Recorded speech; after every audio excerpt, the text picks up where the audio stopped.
voice of free speech. The truth delivered. Common sense for the American people. Welcome to the Scott Jennings Show. Talks with Iran are back on after some uncertainty yesterday. Savannah Guthrie pleads with her mother's kidnapper to get in touch with the family. And this hour, live reports from Minneapolis with Jorge Ventura, who's on the ground there, and also Tricia McLaughlin from the Department of Homeland Security. It is Tuesday, February 5th. This is Scott Jennings on the Salem Network. Common sense for the American people. We start in the Middle East today, where American diplomats will meet with their Iranian counterparts on Friday. Talks were falling apart about this time yesterday, but they're now back on as the world waits to see what President Trump will do. Will it be diplomacy or destruction for the butchers in Tehran? This morning, Iranian state media says they have seized 2 foreign oil tankers in the Persian Gulf, and there's no word yet on what flag the tankers were flying. Tensions are high for the U.S.-Iran meeting Friday, set to take place in Oman. Back in the United States, our nation is gripped by the harrowing story of Savannah Guthrie's mother, Nancy, who was apparently kidnapped from her home in Tucson, Arizona. Last night, a tearful Savannah Guthrie pleaded for the kidnappers to get in touch with the family. Here's cut 7. Our mom is our heart and our home. She's 84 years old. Her health, her heart is fragile. She lives in constant pain. She is without any medicine. She needs it to survive. And she needs it not to suffer. We too have heard the reports about a ransom letter in the media. As a family, we are doing everything that we can. We are ready to talk. Now, about these ransom notes that Savannah Guthrie mentioned, they are floating around, and some were mailed to members of the media. KOLD news anchor Mary Coleman received one of the notes, and she talked about it last night on CNN. Here's cut 8. I think a lot of people were questioning the legitimacy of it, and while they're still looking into the legitimacy of it, they're taking all tips into consideration. We do know there are a few things that we can share as far as what the contents were. A lot of it is information that only someone who is holding her for ransom would know, some very sensitive information and things that people who weren't there when she was taken captive would know. So those are things that are concerning. We immediately sent that information over to the Sheriff's Department, and they're, of course, looking into the legitimacy of it. One of the detectives did get back to us and ask us for some more information so that they can start searching for an IP address and things of that nature to try and figure out who or what people are responsible here. The search for Savannah Guthrie's mom, Nancy, enters its 5th day with no suspects identified and no real clear picture of what might have happened to her. U.S. Treasury Secretary Scott Bessent appeared on Capitol Hill yesterday, clashing with Democrats over basic economic principles, chiefly that letting 20 million illegal immigrants into the country did, in fact, make housing costs go up for the American people. This triggered the Democrats on the committee. Take a listen here to Bessent sparring with Maxine Waters. Here's cut 6. Claiming my time, was a mass unfettered immigration. Mr. Chair, will you let him know that when I ask the time does belong to the housing woman stock. from California. 10 and 20 million immigrants Can you took shut up the him housing stock of working Americans, and can you maintain some level of dignity? Gentleman's time has expired. No, my time has not expired. Your time has expired. And the gentleman... The gentleman took up my time. I think you should recognize that, Mr. Chair. The gentlewoman's time has expired. The gentlewoman's time has expired. Well, if you want parliamentary to The chair recognizes the vice chairman of the Mr. committee, Chair, Mr. If you want Heisinger. to parliamentary inquiry. go right ahead, but I would not expect you to do that. Congressional committees, always good radio and television audio for you out there. That prompted a little debate on CNN last night between yours truly and, well, everybody else. Take a listen. Here's cut 9. I would ask if you know how much housing costs went up during the Biden years. It went up significantly, but why add to them by adding tariffs? So, they didn't go down in the last year. They're actually raising the cost by tariffs. You're talking about due to interest rates. You mean like buying a home? Is that what you're talking about? Yes, prices of housing went up 20-30% during the 4 years that Joe Biden was in. Some of the arguments we're having about housing in the United States and how expensive it is, the bulk of it came while Biden was president. What Scott Besson is saying is objectively true. We do have a housing shortage in this country. So we already have too few domiciles for the people who are here.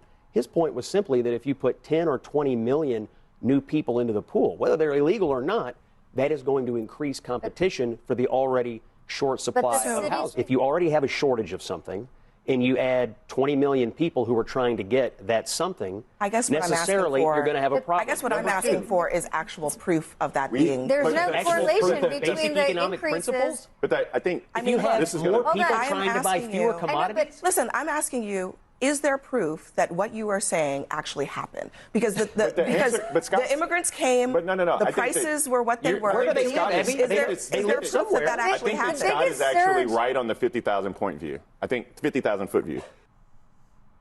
Yes, Abby, there is proof that 20 million illegal aliens came here. Yes, Abby, there is proof that housing prices are high and stock is low.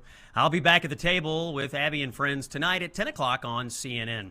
Terrible story out of Indiana. A semi-truck driven by a foreign national named Bekzan Beshakiv struck a van in Jay County, Indiana, carrying an Amish work crew on Tuesday. The crew was from Bryant, Indiana. The victims were Henry Eicher, age 50, and his sons, Minnow, 25, and Paul, age 19, plus a family friend, Simon Gyrod, who was 23. The driver of the van, 55-year-old Donald Stipp, is in critical but stable condition. How did the alien driving this semi get into the country?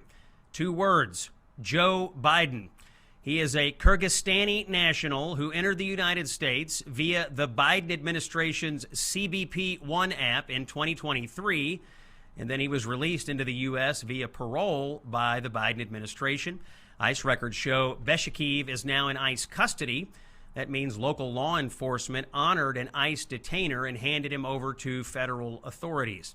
As a reminder to you about how this used to work, the Biden-era CBP One app allowed upwards of 60,000 otherwise inadmissible illegal aliens to enter the United States every month. President Trump terminated the program the day he was inaugurated and has since turned it into a self-deportation app. But the lingering effects of Biden's open border policies are still tragically being felt today, this time in Indiana. This is the Scott Jennings Show on Salem. As America approaches its 250th anniversary, it is worth revisiting one of the most powerful ideas that sprang from our nation's founding. It's called the pursuit of happiness. Our founders envisioned the freedom to work hard, raise a family, and worship freely, but they did not envision big government programs and handouts. Our friends at Americans for Prosperity believe the pursuit of the American dream is a core part of what makes this country exceptional, and that's why I am proud to partner with AFP. If you believe in the American dream and want to celebrate what makes America special, go to a250toolkit.com, where Americans are sharing their story of how they are keeping the American dream alive. Real stories about opportunity, sacrifice, and taking responsibility. People who aren't waiting around for permission or government handouts. Go to a250toolkit.com and learn more and share your own story. The American dream isn't a big government program. It is, in fact, our pursuit of happiness. More news. Democrats on Capitol Hill have published a list of demands to keep the government from shutting down again next Friday. Many of the demands seek to tie the hands of ICE agents and put them at risk of being doxxed and attacked more than they already are. We'll keep an eye on this. Here is Senate Appropriator Republican Katie Britt of Alabama. Cut 5. At the end of the day, this is about the safety and security of the American people. We have been left a mess because of Joe Biden's open border policies, Lindsay. We'll see what happens next Friday, but we are on the brink of another government shutdown possibility. We have some news on aches and pains today. Let me pass along a note I thought was worth sharing with all of you. This one comes from Eileen in my home Commonwealth of Kentucky. She's 87 years old, and she says there was a point where walking had become really difficult. She figured, well, it's just part of getting older. Then she tried Relief Factor. Now she's walking again, Eileen says, even dancing around to music. Her words were simple: no pain.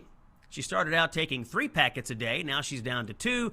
She says Relief Factor made a difference for her. I would advise you to try Relief Factor's 3-week quick start. Call 1-800-4RELIEF or go to relieffactor.com. Ask yourself, how would it feel to be out of pain? This is Scott Jennings on Salem. Coming up, a live report from Minneapolis from Jorge Ventura of the Daily Caller. Stay with us right here, a conversation you don't want to miss. When he's not in the Oval Office or owning the libs on CNN, he's here with us. It's the Scott Jennings Show. It is Thursday, February 5th. Scott Jennings here, Common Sense for the American People. Joined now on the line by Jorge Ventura of the Daily Caller.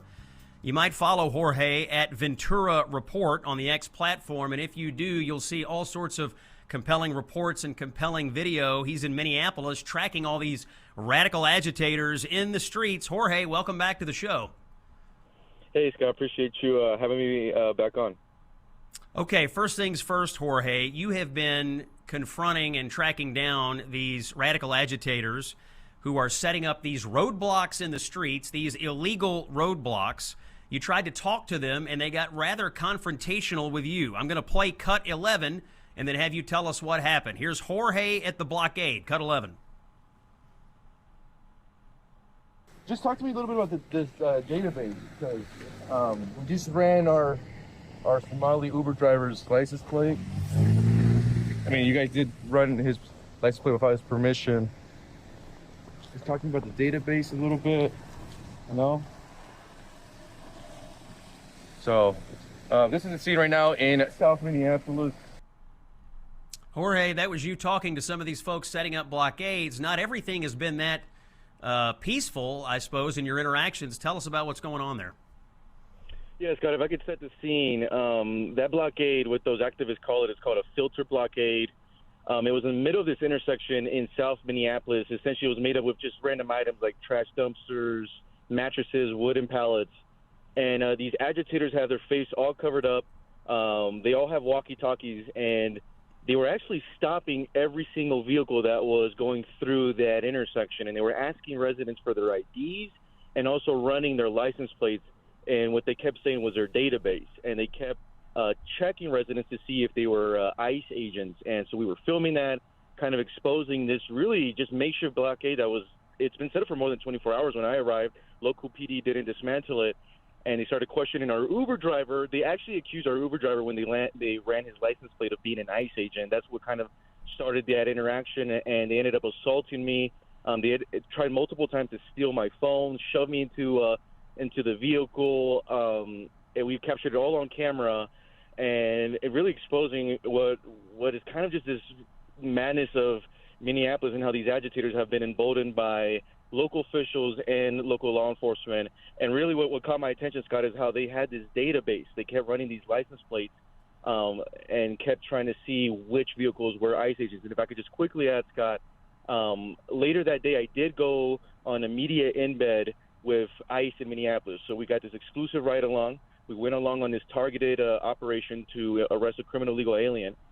And actually activists were able to track down those agents that I was with, dox their location, and because of that, the agents couldn't move in to make an arrest. So I just kind of want to highlight that, you know, these activists are having real impact on real operations on the ground in Minneapolis. Yeah, we're going to get a report next hour here on the show about how organized they really are. So these blockades, Jorge, first of all, did I hear you correctly say they are getting physical with people? They got physical with you at one of these blockades? Yeah, they actually assaulted myself and a photojournalist that I was with, Eric Herrera. We were simply just filming the blockade, and the part that angered them, and you know, it started to the interaction where they started to assault me was I actually did film a couple SUVs just down the road that had their windows tinted. I don't know if they were federal agents or not, but the agitators were actually turning them around, and when I filmed that, that's when they actually attempted to steal my phone. They assaulted me. Actually, my right hand was bloody just a little bit, but they shoved me multiple times, assaulted me, tried to steal, like I said, my phone, assaulted the photojournalist I was with. But we were able to capture everything on camera, have all the footage. And I'm just glad that now these blockades are being exposed and more pressure on local media, local law enforcement to actually do a crackdown. But these are called filter blockades, and the plan for these agitators and in these signal groups was to actually have these blockades all over South Minneapolis. And I actually got to encounter one of the first ones, which was on 32nd and Cedar Avenue in South Jorge, Minneapolis. is there any evidence at all, we've got about 30 seconds, that the police are actually arresting anyone who are setting up these blockades? We haven't seen any arrests yet. We keep following up, but we haven't seen anything from our side. And so far, like I said, ICE agents have really been impacted by these activists. So just want to highlight that this is real serious what's going on, that federal enforcement operations being impacted by activists on the ground. That's our man on the ground, Jorge Ventura. He is with the Daily Caller. He is doing up-close personal work on bringing information to the American people about these radical agitators in Minneapolis who are making it difficult for federal law enforcement to work, who are setting up illegal roadblocks. Jorge will keep checking in with you, and please stay safe there on the ground in Minneapolis. We're going to take a break. When we come back, Tricia McLaughlin of the Department of Homeland Security. Big interview. It's coming up. Don't miss it. Scott Jennings is here on Salem. Hey, it's Scott. Listen, when I prep for my CNN debates, I need to know exactly where the national conversation is headed.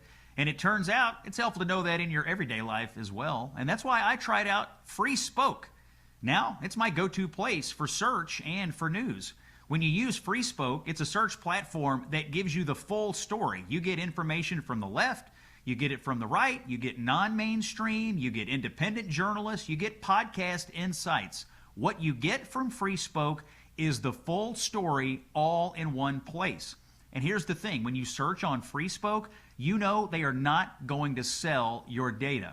It's quite something, actually. It's fast, it's private, it's unbiased. Free Spoke helps me research topics and make sure that I understand the full picture. You can have this tool as well. Just go to freespoke.com/Jennings to download their app for free. And as an exclusive for my listeners, use promo code Jennings after you download it and get 35% off the premium version. You go ad-free and you unlock deeper elite tools to have control over your information. So don't rely on incomplete information. Take control of your own information environment. See every perspective so you can think for yourself, just like I do before every debate. Now, for America's favorite pundit, it's Scott Jennings. It is Thursday, February 5th. Common sense for the American people. Scott Jennings is here on Salem, and we are honored to be joined by Tricia McLaughlin. She is the chief spokesperson for the Department of Homeland Security. You've no doubt seen her on your television recently, as she's a one-man gang taking on this propaganda campaign going on in America aimed at destabilizing our law enforcement personnel who are out there keeping us safe and getting rid of these illegal aliens out of our community. Tricia, welcome into the Scott Jennings Show. Scott, thank you so much for having me. It's great to be here. Well, and thank you for all the work that you're doing to spread truth and real information to the American people about the illegal immigration situation in America. Let me start with something that happened on CNN last night. I'm going to have you respond to this. There's always a debate going on, Tricia, about these illegal aliens that are being deported and whether they have other criminal activity despite in addition to also being in the country illegally. Let's play cut 2 and have Tricia respond. The facts are this. Only 5% of the people that they have deported thus far are violent criminal offenders. 73% of the individuals have no criminal record. You can shake your head. It's from the Cato Institute. It's false. It's false. The Cato Institute is false? The federal government, the Department of Homeland Security, has repeatedly published data showing that 70% of the people that have been deported had other criminal records. They have said this on the record time and again. I don't know about the Cato Institute, but the government has repeatedly said this. Hold on a minute. Here's the thing, though. The thing is that you take whatever the DHS says as truth, as the Bible. They published the list. Okay, yes, but that doesn't mean anything, Scott. These are the same people who told us that the... Okay, Tricia, that was me taking on Bakari Sellers and Anna Navarro. Who's right, Scott Jennings or those two people?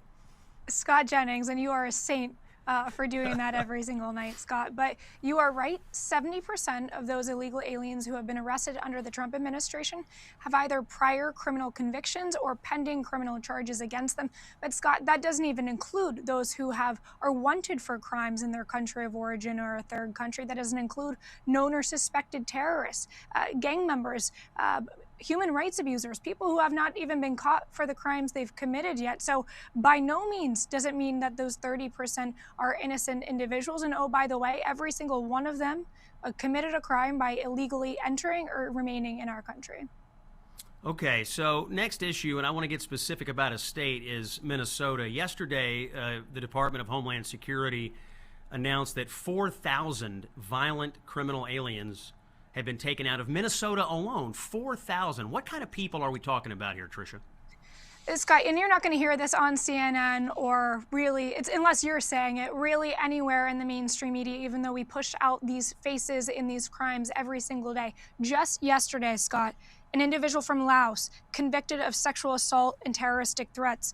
An individual from Uzbekistan, he's a known or suspected terrorist. An individual from Guatemala arrested, domestic violence and a DUI. These are the individuals we're going out every single day. Our law enforcement are risking their lives to remove from the streets. And it's not just them that they're facing. Of course, they're facing these violent agitators while they go after these criminals. They have a 1,000% increase in assaults against them, 8,000% increase in death threats against them. And yet they are risking their lives to remove these kind of violent individuals from Minnesota. Tricia, I just had Jorge Ventura on the show a moment ago. He's with the Daily Caller. He said he was on a ride-along with some ICE agents this week, and they were going to arrest an illegal alien. But some of these radical agitators in the streets of Minneapolis somehow knew where they were going and actually were able to prevent the arrest from occurring. I wanted you to respond to that. It seems to me we have a bunch of radicals in the streets who are dedicated to interfering with proper law enforcement activity. How are they getting information that tells them when and where to show up to stop ICE from enforcing federal immigration law? Is this being investigated, and are we going to see arrests of people who are impeding these sorts of lawful federal activities? Homeland Security investigators are investigating this. We do have actually infiltrated some of these groups, so we're getting some of this information ahead of time. But I mean, you look at ICE Watch or these other signal chats where they're sharing driver's license information, where our CBP and ICE officers are staying at hotels. You've probably, and your viewers have probably seen those images and footage of these agitators destroying the property of the hotel where they believe these ICE officers are staying. So our law enforcement is facing a highly coordinated campaign of violence against them. And we're on top of it as far as tracking down who's involved in these operations. There's actually just an individual last night who is an influencer and leader of Antifa that the FBI went and arrested out of Minneapolis. So we'll continue to do that and make sure our law enforcement is safe. Yeah, I saw the video of that guy that was arrested this morning. Scary looking and scary sounding guy. They always say there's no Antifa, but the guy's literally wearing a sweatshirt that says Antifa right on his shirt. Tricia McLaughlin is our guest. She's the spokesperson for the Department of Homeland Security. Yesterday, Tricia, Tom Homan held a press conference. He said he was able to draw down about 700 federal law enforcement out of Minnesota because we are getting increased cooperation from the county jails in Minnesota. First of all, what does that cooperation look like out in the counties? And then second, I want to get focused on Minneapolis. I assume we're still not getting any kind of cooperation from the mayor or the county there, city of Minneapolis. So let's start with the counties out in the state and then move into Minneapolis on this. So Tom Homan was able to secure 80 agreements from county jails agreeing to notify us before they release a criminal illegal alien from their jail. So, Scott, last year alone, under Walz's watch and under the sanctuary city policies, 470 criminal illegal aliens who were in the custody of Minnesota were released from their jails and put back onto the streets to reperpetuate more crimes against Americans. That's what we're trying to stop, and that's what we're trying to prevent. So we're hopeful that these 80 agreements, they will actually notify us before they release an individual. And that is actually exactly why we're there. And we've had surged such a presence is because when you don't allow us into those jails, we have to have number of men and women on the ground to find, apprehend, and then arrest these individuals who are already in custody. So this is a good step forward. We hope that they actually abide by those agreements. Only time will tell, considering Tim Walz did say in the Wall Street Journal he denied that any criminal illegal aliens were released back onto his streets. But we are hopeful. Trust but verify. As far as Fry, I'm not hearing a whole lot of compliance from him. We're hearing that he's not being very cooperative, but hopefully Tom Homan will give us an update on that soon. Yeah, what's going on specifically in the city of Minneapolis is incredible. It seems, I saw Fry in an interview last night, he seemed to be admitting that during the Obama years, they did cooperate with the federal government there in Minneapolis, and now that Donald Trump's the president, they don't want to cooperate, so they're putting their own citizens in danger because they have Trump derangement syndrome. But they're also allowing in Minneapolis all of these blockades, all of these encampments to proliferate, although Tom Homan said he asked the chief of police in Minneapolis to take some down. There's clearly more of these barricades going up. Are ICE agents right now in danger, or are they being impeded by these blockades? And are we getting enough cooperation from the police, the local police in Minneapolis, in taking down these blockades? So as far as these blockades go, we actually did get cooperation from the local police to help calm down that situation and get those blockades out of the way to not impede our law enforcement officers. Keeping in mind, obstruction and impeding is a federal crime and a felony. I mean, our law enforcement officers continue to be in danger, and they continue to be assaulted. Just last night, we arrested at least 9 agitators, one of which used a vehicle as a weapon to ram our law enforcement. Others were spitting, kicking, and other means of assault against law enforcement. So we continue to see that. Tricia, you announced earlier this week, Secretary Noem announced that she is sending body cameras to Minnesota to be worn by all federal law enforcement. A, are all those body cameras now in the field? Is everybody wearing one? And B, at the department, do you plan to release on an ongoing basis some body cam footage showing what the federal agents are facing on a daily basis? Yes, absolutely. We plan on releasing a lot of footage. Scott, as you know, somebody who's online, frequently we're seeing that agitators are provoking our law enforcement and then selectively clipping, editing, manipulating footage to put out there without context and really make it go viral. And these body camera footage is really going to help us to correct the record, to hold people accountable, and even get some prosecutions. Just general transparency for the American people. So we are very optimistic about that. As far as actual deployment of these body cameras, I know we have quite a few on the ground already. I don't know if every single agent on the ground does just yet, but we are also procuring the right amount of data because, of course, this is going to require an enormous amount of footage storage for these images. Tricia McLaughlin from the Department of Homeland Security. That's our big interview today. I want to shift gears, Tricia, on another topic. There's a big story emerging out of Indiana. There was a semi-truck that crashed into a van, killing 4 people in rural Indiana. It turns out the person driving the semi was in the country because of the Biden CBP One app.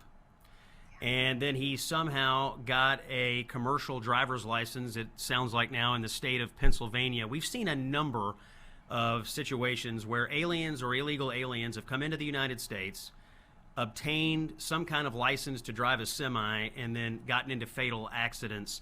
What is the Department of Homeland Security response to this today? And are we going to see a crackdown on these aliens being able to get behind the wheel of semi-tractor trailers?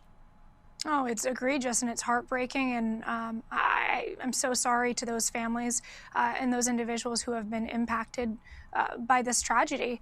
This individual came in December of 2023, as you said before. He entered and was paroled into the country by the Biden administration via the CBP One app.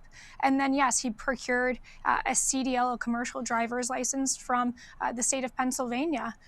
This should have never happened. I don't understand how, coming down the highway, Scott, as you know, these 18-wheelers, these vehicles are like missiles. If you are not properly trained, if you can't speak speak the English language, if you can't follow the correct traffic procedures and signals, this is an incredibly dangerous formula and deadly formula. So I think more information will come out about this individual. And I know that Secretary Duffy and Secretary Noem have been working together on operations to get these drivers off of the streets. We've been conducting operations at way stations and other places that CDL drivers frequent to make sure that these people are properly vetted.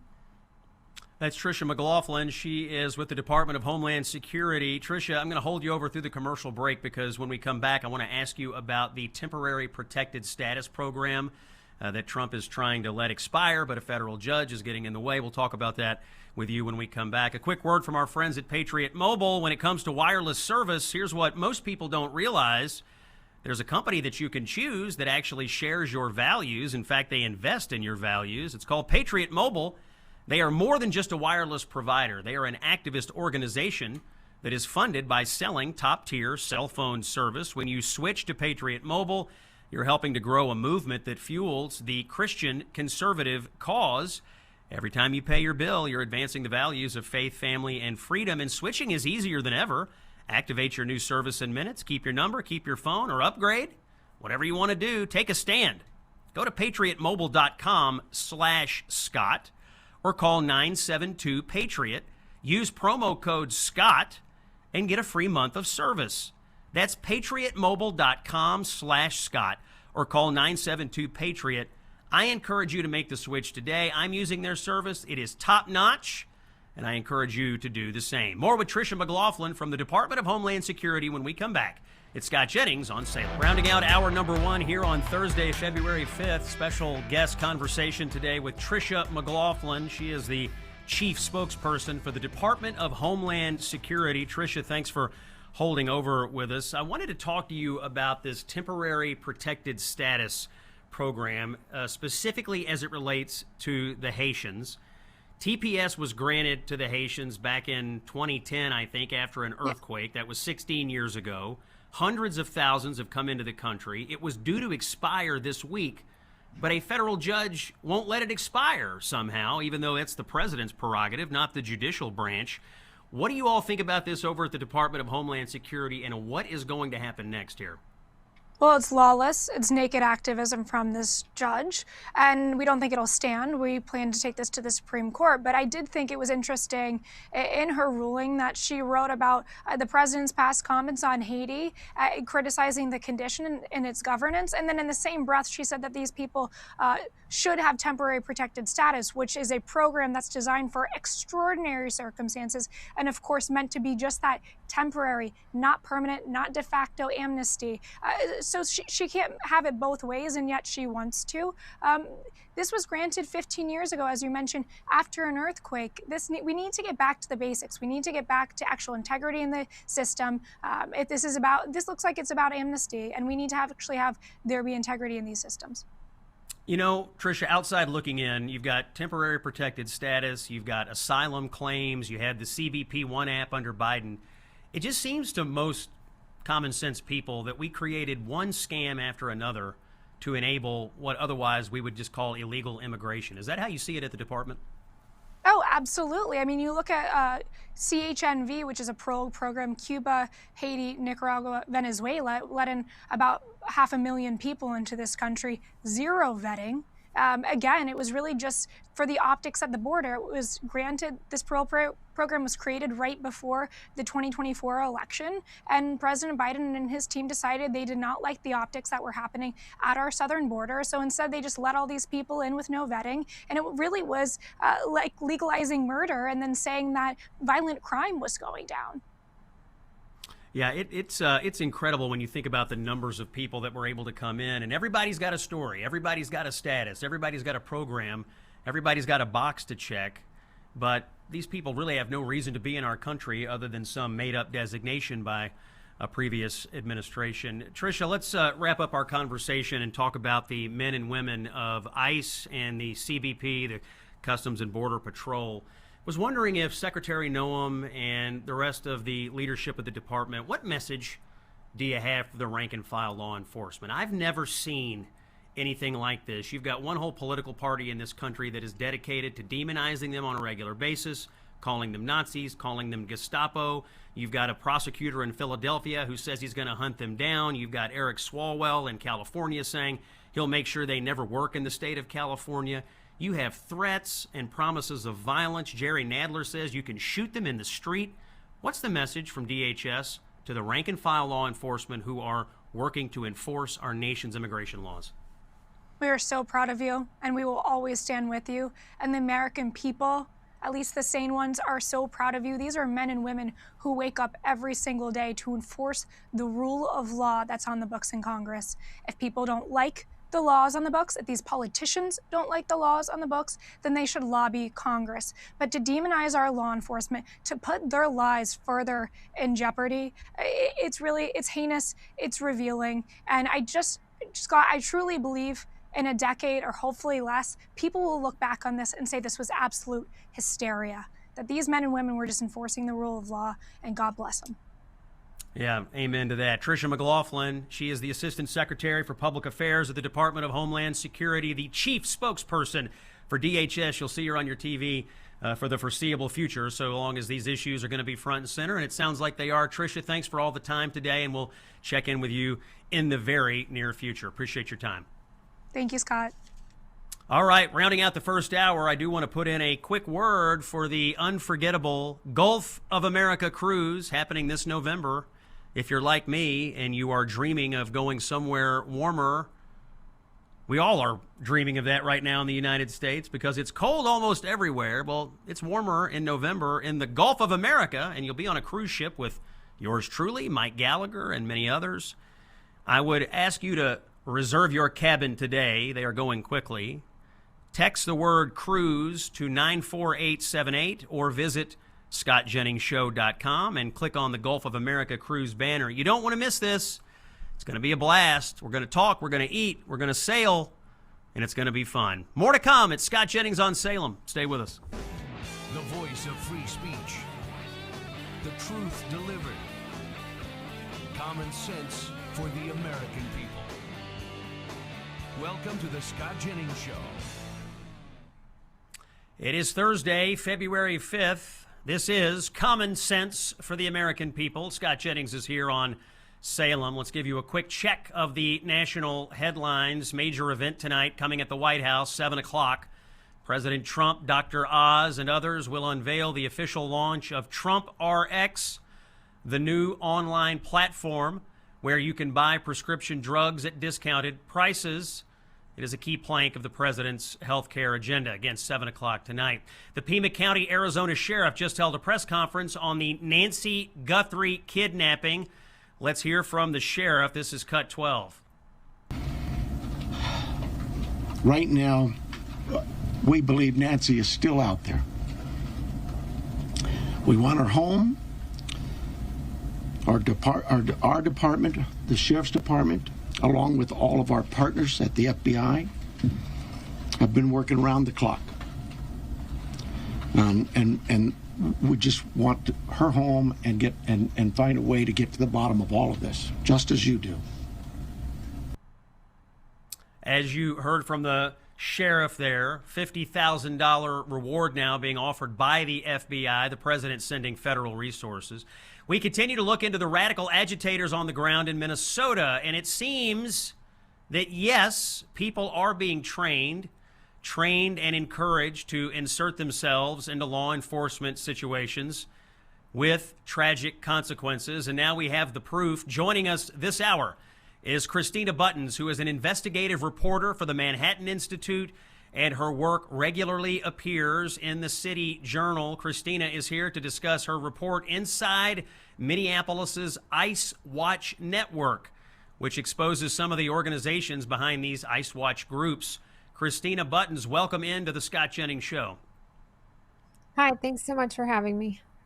And thank you for your work on this. Your recent investigation provides a detailed look into these networks behind the ice watching effort in Minneapolis. So, for the record, based on your research, are people being organized and trained with the express purpose of interfering with and impeding federal law enforcement?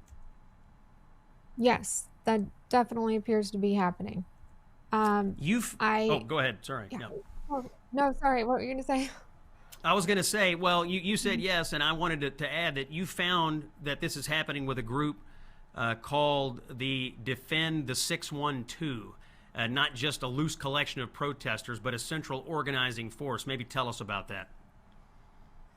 Yeah. Well, I kind of became interested in this story after I saw this sort of fatal confrontation with Renee Good. I wanted to know, how she got involved in doing Ice Watch and why she felt that she could, just ignore law enforcement commands and drive away. I want to know where that, why she felt she could do that. And I found the group that she was working with called Defend the 612. I joined their training on January 8th, the day following her passing away. And I found the training to be extremely concerning. I saw the organizers downplay what had happened to her. At no point did they say, put your personal safety first. Don't do anything dangerous. Comply with law enforcement.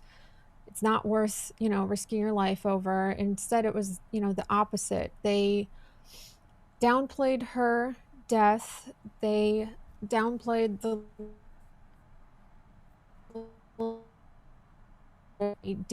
they encouraged non-compliance with ICE, and they urged participants to stretch their willingness to take risks. And shortly after that, I entered their Signal network, and I found, there's a lot more going on than just documenting and observing ICE. Christina, let me ask you a question. You personally witnessed the trainings. You joined the video group. You've been inside the Signal chats. So they are organizing people and encouraging them to put themselves in harm's way. They are not telling people to stay safe. Where are these trainings coming from? Who are the trainers? From where are they emanating? Is it inside Minneapolis or external? Right. So the Defend the 612 is a group basically of local nonprofit activists that connected with this sort of national organizing hub that calls itself States at the Core. And some of the organizers within that group, were part of an organization in Chicago that in 2017 pioneered this sort of ICE Watch model. And States at the Core, their role since early 2025 has been implementing the ICE Watch network and turning it into a kind of national strategy. And they've been working on getting that enacted in cities across the United States. And early December is when they connected with the local Minneapolis activists to set up the ICE Watch network there. We're talking to Christina Buttons of the Manhattan Institute, and often her work appears in the City Journal. She has infiltrated successfully the trainings that are going on in Minneapolis to get radical agitators to interfere with federal law enforcement. You also, in your work that we're discussing today, describe rapid response chats with anonymously named participants who are coordinating rapid response in the city, I guess, sending people where ICE is trying to do law enforcement. How active are these chats? And in the trainings that you attended, in these chats, how many people are we talking about? Dozens, hundreds? What's the volume here? I mean, there's thousands of people across hundreds of neighborhood and role-based groups. So I accessed that Signal networks the weekend following Renee Good's death, and I managed to locate an account that belonged to her and kind of confirmed her involvement with this group. But it's just a constant frenzy of activity. There's various different types of groups. The rapid response, that group is just for a lot of tracking ICE agents on car and on foot, logging their license plates. I mean, they've logged 5,000 license plates by now. They track what hotels that ICE agents stay in. I mean, they're essentially stalking them, I guess you could say. And a lot of, and let me ask you this. We have about a minute to go here, because everybody knows the names Renee Good and Alex Preddy. I just want to make sure I understand for the record here. You confirmed that Renee Good herself was part of one of these trainings, that she was involved in the groups. Is Alex Preddy also someone who was trained similarly? Because the narrative, of course, is that these are just random passersby, or they're just locals who have wandered into a situation. But in the case of Good and Preddy, have you been able to confirm that they were both part of these training, highly organized groups? It strongly appears that Preddy was as well. I didn't find his account. Another user on X said they found an account linked to his in the Signal network. But these Signal networks, I mean, there's a lot more, that, like I said, than just observing ICE going on. They're hiding illegal immigrants. They're planning violent protests. They're working on their media propaganda strategy, and planning sabotage of ICE operations. That is Christina Buttons, an investigative reporter for the Manhattan Institute. She has done the research. She has done the work. She has personally observed these organized groups who were training these radical agitators, who were planning violence, who were harboring illegal aliens, and who were planning propaganda campaigns all over Minneapolis. Christina, your work also regularly appears in the City Journal, and we can find you on X at Buttons Lives. Christina Buttons, thank you for this work. I know it was difficult to do, but it is vital for the American people to know. Thank you for your time today. Thanks so much for having me. Yeah, thank you, and we'll look forward to your future contributions on this and other topics. We're going to take a break. First, I want to give you some news on the fight against aches and pains. This news comes to us from Tom in Texas. 85-year-old Tom. Pain was keeping him from riding his bike and flying small aircraft as a flight instructor. But after taking Relief Factor, he says his lower back and hip pain are virtually gone, and even had some long-standing trigger finger issues that have been resolved. We're hearing from people all over the country. In fact, I talked to my dad down in Florida. He took the trip. First thing he said to me when he was packing up, I have to take Relief Factor with me. And now that he's there, he said he's taking it. He feels great. He's golfing. He's seeing his friends. He's living his life. That's what I want for you. If pain is holding you back, try Relief Factor's 3-week quick start and see how it goes. Call 1-800-4RELIEF or visit ReliefFactor.com. This is Scott Jennings on Salem. When we come back, Zoran Mamdani punishing poor kids in New York. It's disgusting. My thoughts coming up next. Saving Western civilization, one busted leftist narrative at a time. It's the Scott Jennings Show. Welcome back to Common Sense for the American People. I am Scott Jennings. If you're wondering what socialism looks like in practice, you need look no further than New York City, where the new mayor, Zoran Mamdani, is tearing down the educational ladder that helped him to climb. The mayor wants to eliminate gifted and talented placement for kindergarten and delay advanced instruction until 3rd grade. Mamdani calls this equity. He says testing young children is unfair. He promises rigorous instruction for everyone. But that is the lie. Here's the truth. The rich kids will be fine when they get rid of these programs.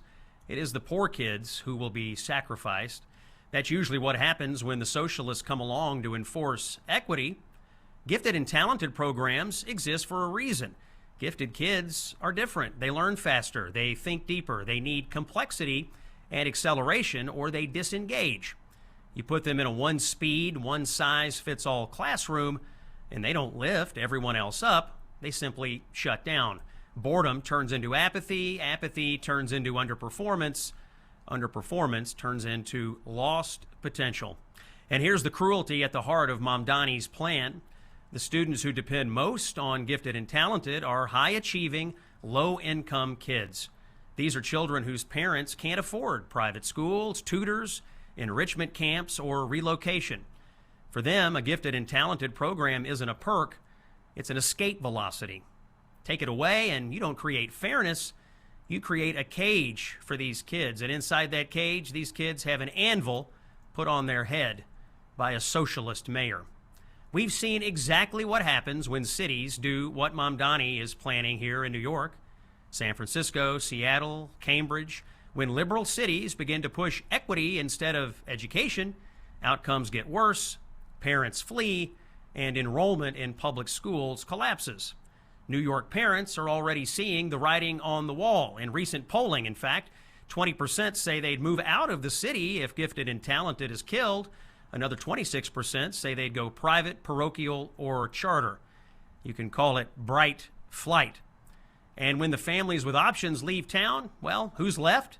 It's the kids without options, the poor kids who are now stuck in public school and without programming that is designed to lift them up.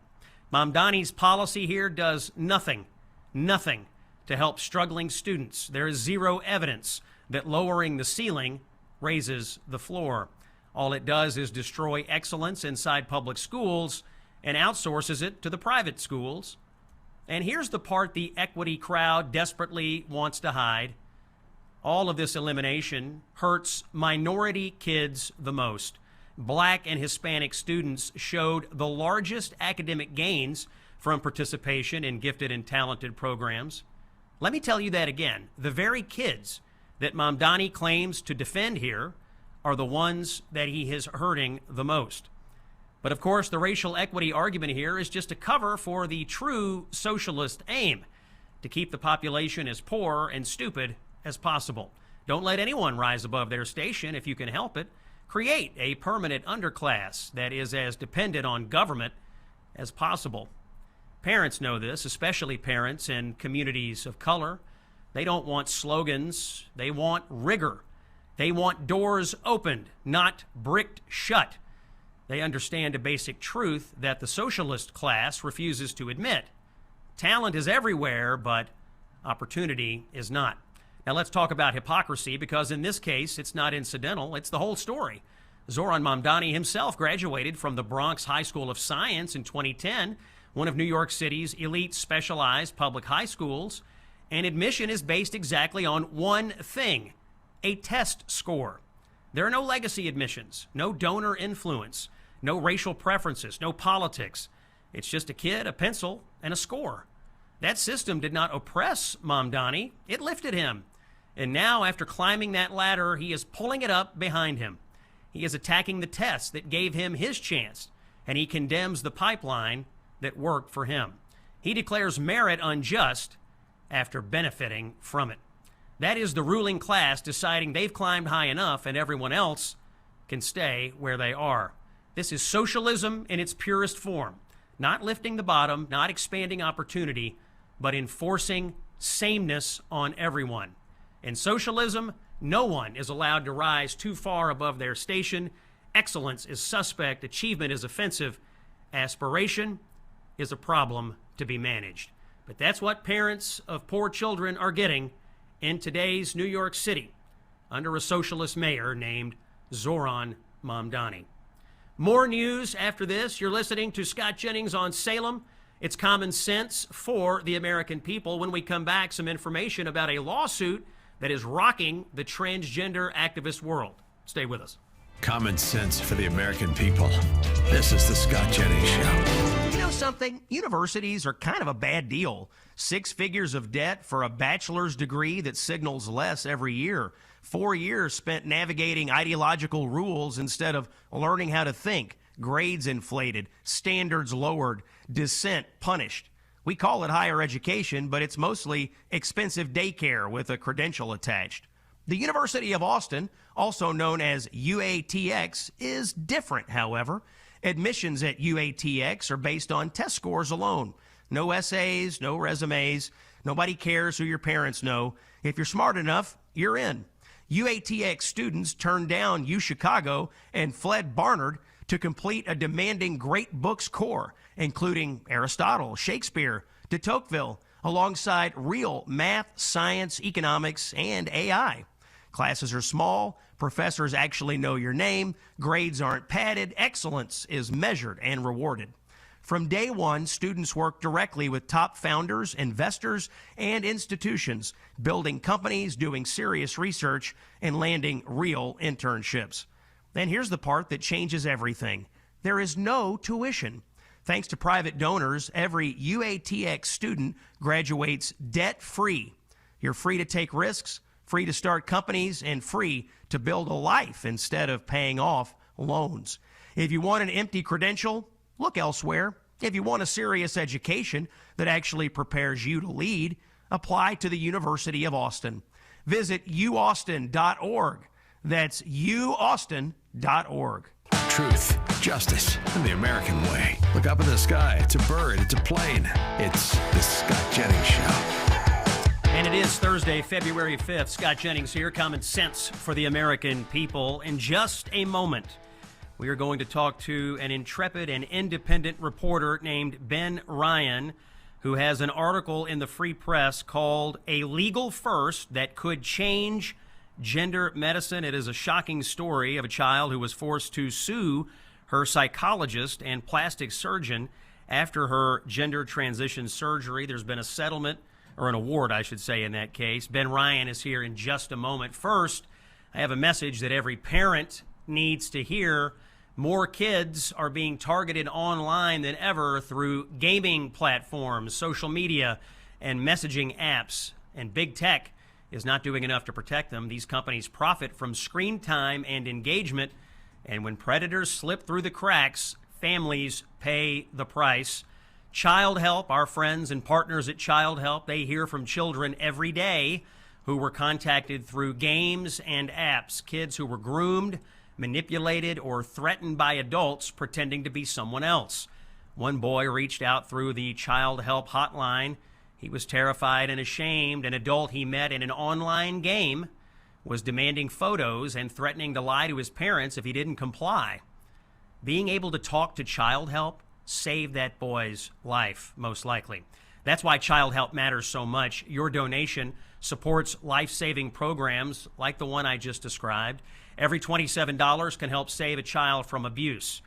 If big tech won't protect our kids, we must do it. Donate to childhelp.org/Scott or text Child Help to 94878 and give $27 today. I'm a donor. I wouldn't ask you to donate to something I don't support. I know Child Help. I know the executives. I've been to their headquarters. You can trust Child Help with your money.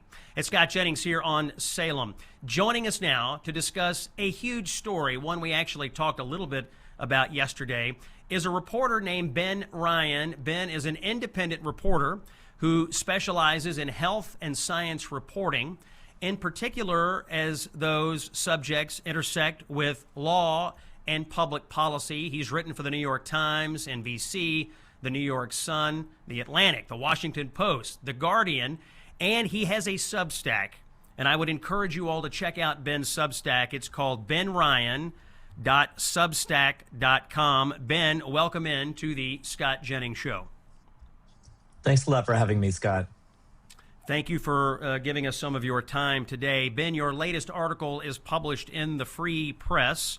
The article is about a 16-year-old girl who got a mastectomy while undergoing a gender transition. She then filed a lawsuit, and now she's been awarded $2 million. Describe the case, describe what happened to this girl, and tell us about your reporting. Ben Ryan. Okay. So it was a 3-week trial in White Plains, New York. That's in Westchester County, just about 45-minute drive or train ride up from New York City. And it concerned Fox Varian. She's a 22-year-old, and as a young girl growing up, she had a really difficult time, a lot of mental health struggles, a really difficult separation of her parents, 3-year custody battle. She became estranged from her father. And then she started seeing a psychologist named Kenneth Einhorn when she was about 14. And when she was about 15 and a half, she started questioning her gender, as happens with a lot of girls these days. They have a lot of mental health problems. They're diagnosed with autism. We've seen this as a pretty big phenomenon that's been happening over the last decade. And it happened to this girl. She started cutting her hair. She cut her hair. She changed her name a couple of times. She started presenting as male in school. She really officially socially transitioned, as it's called, in the beginning of 2019 when she was 15. And she had her breast removed 11 months later by a plastic surgeon named Dr. Simon Chin, who was also a defendant. And so the trial really considered that period of time, and what went wrong essentially that led to this psychologist to recommend ultimately that she see the surgeon and have the surgery and the surgeon to carry it out. So in this case, if I may go through the facts just so I understand, a teenage girl was having some troubles in her life. She winds up seeing a psychologist. She is going through a social gender transition. The psychologist sends her over to a plastic surgeon, and together, I guess they work together, these adults work together to convince her to have her breasts removed. Is that how it happened? I wouldn't put it that way at all. In fact, part of the problem and one of the things that they were really criticized for during the trial was not working together. They did not communicate effectively or at all, really. So the psychologist wrote a referral letter that October of 2019. It was pretty simple. There were errors in it. It was missing certain factors. But the doctor, this plastic surgeon, never called him to actually check up, to try to ask follow-up questions, that sort of thing. So, and it wasn't so much that he convinced her. The point of the trial was that it was her idea, but that he ultimately gave her tacit approval or even enabled her in this process. And you hear this a lot of this idea of the gender affirmation principle. That's something that really overtook the care field during the 2010s. And in 2018, the American Academy of Pediatrics put out a foundational policy document that ultimately established this type of treatment, this care, gender affirming care, as what the AAP endorsed. And it essentially says that young children, even very young children, know their gender and should be trusted to lead the way, essentially, ultimately in their own care. And that's essentially what happened here. Is just an independent practitioner, psychologist, absorbed these ideas. He was no specialist in this, and that was what he was really criticized for, was not questioning, why do you want to do this? Let's stop and think about this. Let's slow down. What's the rush? And the mother in the case, who ultimately had to give consent for the surgery, she says that she was browbeaten by the psychologist. She said she was opposed to it from the start, but he threatened her over and over that her daughter would very likely kill herself absent the surgery. But then crucially, Dr. Lauren Schechter, who's the head of the gender affirming surgery program at Rush University in Chicago, and he's also the president-elect of the World Professional Association for Transgender Health, a very influential group. He testified that these surgeries are not suicide prevention. And that was very damning, ultimately, to the defense for Dr. Einhorn. So you say the mother testified that she opposed this, but the psychologist really browbeat her into this. So at any time, at any time, did the patient, the teenage girl, ever encounter an adult who wasn't her mother, who said to her, hey, you need to reconsider this. Hey, this is life-altering. This is permanent. Hey, this may not be the right thing for you. Did she ever talk to any adult other than her mother who gave her contrary advice to the direction she was heading? Well, that's a very good question. We don't know exactly what these people said, but we do have their case notes. During the middle of that year, in July of 2019, Dr. Einhorn said, I'm not an expert in trans care, so I think that you should seek out some other people who might have that kind of expertise. So they went to what's called the Pride Center in Albany. It was a long drive. They only went there twice.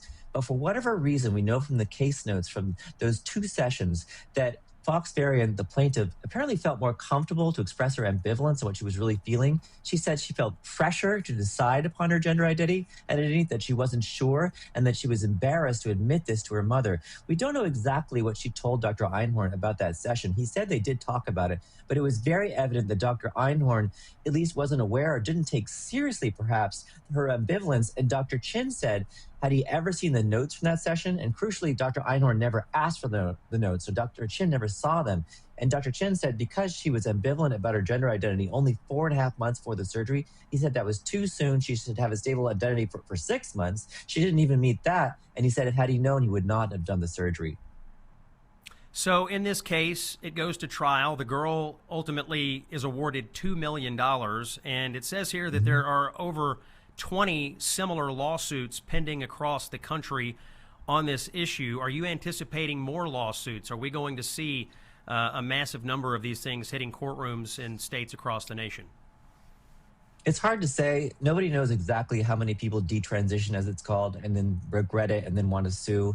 So those numbers are very vague. It could be 5 to 10%, but especially with young people, who knows? Because this phenomenon, especially among teenagers, is relatively recent. So a certain amount of time has to pass before they detransition, and then you run up in statutes of limitations. So those can be very forbidding to cross. We've seen that a lot of the cases that have been filed have been running into that. So it's really hard to know what's going to happen, but I certainly have talked to litigators who think that this will encourage other lawsuits, because other attorneys might have been waiting for, the first ones to test the waters before they decided whether it's worth taking the risk. Ben, this week we saw statements from the American Society of Plastic Surgeons and the American Medical Association now recommending against these kinds of surgeries for minors. Do you think that this outcome in this lawsuit that you have covered influenced those organizations to change their stance on this? It's really hard to say, because we know that the ASPS had been working on that document for a long time. They came out and they were the only major medical organization ever to say so at the time in August of 2024 that they did not endorse gender transition treatments and surgeries for minors. They didn't take a position, but they just said they didn't endorse it. And now they've come out and said, in fact, we think that it's not a good idea because of the weak evidence base and all the risks and harms, and both known and unknown, that you should defer, they said, until age 19. And then the AMA, when it was another news outlet, asked the AMA, what do you think of this? And they said, we're going to go along with that as well about the surgeries. So it's really hard to say. I think that the AAP, the American Academy of Pediatrics in particular, has really painted themselves into a corner on this. And when they put out their 2018 document supporting the gender affirming care method, which isn't a treatment guideline, but more of a philosophical guideline in terms of how you should approach treating these kids, which is what I think Einhorn absorbed ultimately, that was subject to a really brutal fact check a year later by Dr. James Cantor, a Canadian sex researcher. He pointed out all these errors and how some of the citations contradicted their points. They never responded to it. And then 5 years later, in 2023, they only reaffirmed that document with no changes. And they said they were going to conduct a systematic literature review, which is the gold standard of scientific evidence. But the AAP, there's no sign that they've actually started doing so since then, because if they actually did one, it would only say what all the other similar systematic reviews have said to this date, which is the evidence is weak and uncertain in this field. Ben, we've got about a minute to go. The young lady in the case who was just awarded the $2 million, how is she doing today? You described a troubled life, and obviously she's been through a lot. How is she doing today outside of the outcome of the case? It's hard to say, since the case was largely focused on her life during her teenage years. She's 22 now, but it seems like she's had a really tough time, and she's lost her breast. She has huge scars, and she deals with numbness. She lost sensation, and also she said she has chronic nerve pain. And there was a really key point in the closing summation by the defense in which they criticized the plaintiff's attorney for saying, never bringing in an expert to weigh in about what it really means to lose your breasts. And Adam Deutsch, the plaintiff's attorney, said, that is offensive. Like, no one needs to be told what it means to lose your breasts. How would you like if someone took off your penis, he said. And that was a very powerful moment where it really speaks to, what does it say when we have to stop and even ask someone, like, well, what's the big deal that you lost your breasts? Ben Ryan is the reporter. His article is in the Free Press. It's called A Legal First That Could Change Gender Medicine, and you should subscribe to benryan.substack.com for more of this kind of reporting. Ben, thank you for joining us on the Scott Jennings Show. We take a break, and when we come back, I think Caroline Leavitt's been at the podium. We'll check in on her after this. He's the author of the best-selling book, A Revolution of Common Sense. Here's Scott Jennings. It's Thursday, February 5th. Common Sense for the American People. Scott Jennings. We've been talking a little bit today about this tragic story out of Indiana. 4 people are dead. A semi-tractor trailer hit a van head on, and there's information now that the driver of the tractor trailer was not an American. In fact, he was in the country because Joe Biden let him in from Kyrgyzstan. I don't know if I have the pronunciation of that right. Kyrgyzstan. Anyway, this just came up in the White House press briefing with Caroline Leavitt. Let's listen in here. Here are just a few recent examples. Nope, that's Number not it. one. Let's play the other one. Cut 14, please. We don't have cut 14 yet. Okay, so Caroline Leavitt is at the podium today. She was asked about the case in Indiana where the semi-tractor trailer hit the van head on and 4 people died. The person is in the country because of the CBP One app. You may remember this from the Biden years. This was the app that allowed people to effectively get an app that otherwise they would have been inadmissible as illegal aliens. And yet having this app allowed you to come into the country. They were letting 50,000, 60,000 people a month into the country on this app.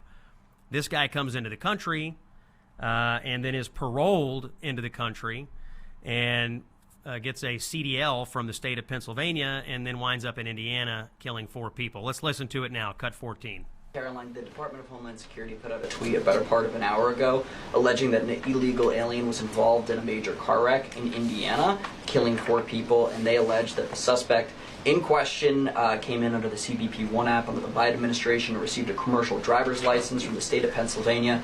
What is the White House's reaction to a situation like this, and what is the White House doing to crack down on cases like this where illegal aliens are obtaining commercial driver's licenses? Yes, this is another abhorrent example of the border crisis over the past 4 years, and it again exemplifies why the administration must continue and will always continue to fully back and support ICE and Border Patrol and law enforcement in their removal of illegal alien criminals from our country. For those who don't know, and all of you should report on it, 4 Americans were tragically killed and lost their lives this week yet again from an illegal alien, an individual who was paroled into the country by the Biden administration using the CBP-1 app, which they created like it was a magic pass for Disneyland. That's not how immigration in this country should work.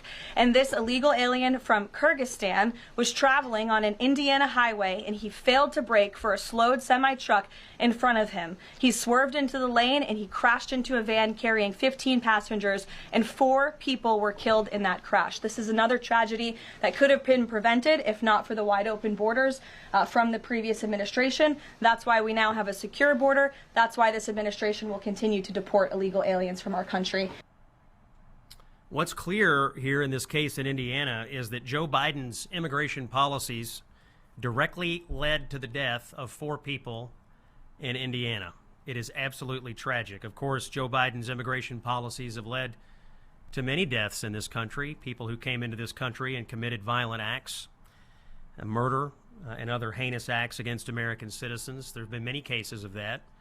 We seem to have cases of people who've come into the country and found themselves behind the wheel of these semi-tractor trailers over and over again and causing massive collisions, people who can't speak English, people who don't have a real immigration status here.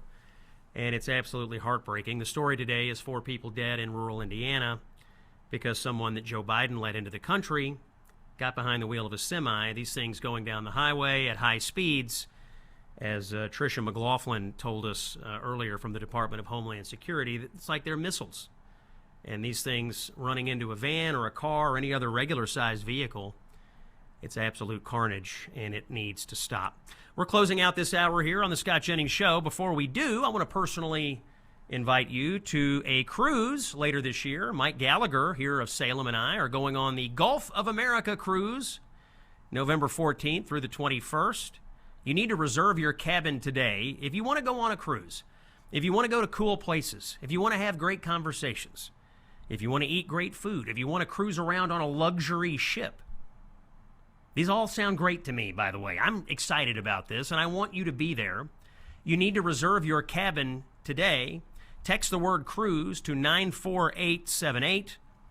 That's cruise to 94878. Or visit scottjenningsshow.com and click on the Gulf of America cruise banner. You don't want to miss it. Gallagher and Jennings on the high seas with all of you, our loyal listeners. More tomorrow from Kentucky. Signing off today, it's Salem. I'm Scott. Thanks for listening. See you tomorrow. Common sense for the American people. This is the Scott Jennings Show.